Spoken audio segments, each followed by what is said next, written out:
स्वामी समर्थ। आज आपण बघणार आहोत विठ्ठलाच्या वारीची सुरुवात कधी झाली आणि त्याचा मागील इतिहास। तर चला बघूया या व्हिडिओमध्ये विठ्ठलाची वारी। विठ्ठलाची वारी ही महाराष्ट्राची एक अत्यंत प्राचीन आणि समृद्ध धार्मिक व सांस्कृतिक परंपरा आहे। वारी म्हणजे पंढरपूर येथील विठ्ठलाच्या दर्शनासाठी दरवर्षी पायी जाणाऱ्यांची प्रथा।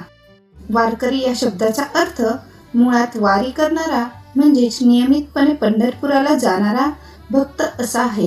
ही परंपरा केवळ एक धार्मिक सोहळा नसून भक्ती, समता आणि एकोप्याचे प्रतीक आहे। वारीची सुरुवात आणि त्याचा इतिहास कसा झाला चला आपण बघूया।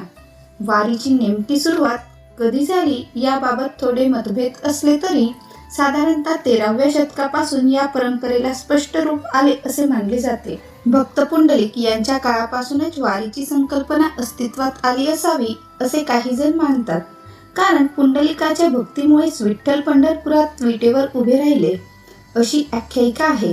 परंतु वारीला एक संघटित स्वरूप आणि व्याप्तता देण्याचे कार्य महाराष्ट्रातील थोर संतांना जाते। संत ज्ञानेश्वरांचे वडील विठ्ठलपंत कुलकर्णी हे नियमितपणे पंढरपुराची वारी करत होते असे संदर्भ मिळतात। त्यांच्यानंतर संत ज्ञानेश्वर आणि त्यांच्या भावंडांनी ही वारी परंपरा पुढे चालू ठेवली। संत ज्ञानेश्वरांनी 13व्या शतकात आळंदी येथून वारीला सुरुवात केली असे मानले जाते। त्यांनी आपल्या वडिलांच्या परंपरेला पुढे नेत पंढरीची वारी एक महत्त्वाचा आध्यात्मिक सोहळा बनवला। संत नामदेवांनी तर वारी परंपरेला व्यापक बनवले आणि विविध जाती धर्माच्या लोकांना एकत्र आणले। संत तुकाराम महाराजांनंतर त्यांचे पुत्र नारायण महाराजांनी देहू येथून पालखी सोहळ्याची परंपरा सुरू केली। कालांतराने हैबत बाबांनी ज्ञानेश्वर महाराजांच्या पादुका पालखीत घालून दिंडी समारंभासह थाटाने पंढरपुराला नेण्याची प्रथा सुरू केली। त्यामुळे या सोहळ्याला आजचे भव्य रूप प्राप्त झाले आहे। वारीचे महत्त्व काय आपण बघूया। भक्तीचा मार्ग। वारी म्हणजे विठ्ठलावरील असीम प्रेम आणि भक्ती व्यक्त करण्याचा एक मार्ग आहे। सामुदायिक भक्ती। वारीमध्ये लाखो लोक एकत्र येतात, एकत्र प्रवास करतात, भजन कीर्तन करतात, ज्यामुळे सामूहिक भक्तींना वाढ मिळतो। समतेचे प्रतीक। वारकरी संप्रदायामध्ये जात, धर्म, लिंग यांचा कोणताही मतभेद मानला जात नाही।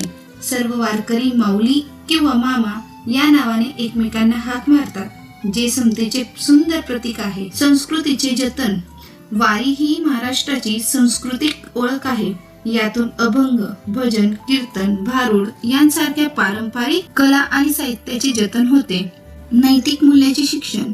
वारी दरम्यान वारकरी साधेपणा, नम्रता, संयम, सहिष्णुता आणि परोपकारासारख्या मूल्यांचे पालन करतात। आत्मिक शांती। अनेक वारकऱ्यांसाठी हे वारी केवळ पंढरपुराला जाण्याच्या यात्रा नसून एक आत्मिक अनुभव आणि परमेश्वराशी एकरूप होण्याची। वारी ही आषाढी एकादशी आणि कार्तिकी एकादशी या दोन प्रमुख वेळी होते, पण आषाढी वारीला विशेष महत्त्व आहे। देहू येथून संत तुकाराम महाराजांची पालखी आणि आळंदी येथून संत ज्ञानेश्वर महाराजांची पालखी पंढरपूरकडे प्रस्थान करते आणि या दोन्ही पालख्यांसोबत लाखोच्या संख्येने वारकरी पायी चालत येतात। थोडक्यातच विठ्ठलाची वारी म्हणजे महाराष्ट्राच्या वारकरी संप्रदायाचा प्राण आणि पंढरीच्या विठुरायाप्रती असलेल्या निस्सीम भक्तीचा एक चालता बोलता सोहळा आहे। Thank you for watching this video. Like, share and subscribe this channel. Thank you. जय हरी विठ्ठल.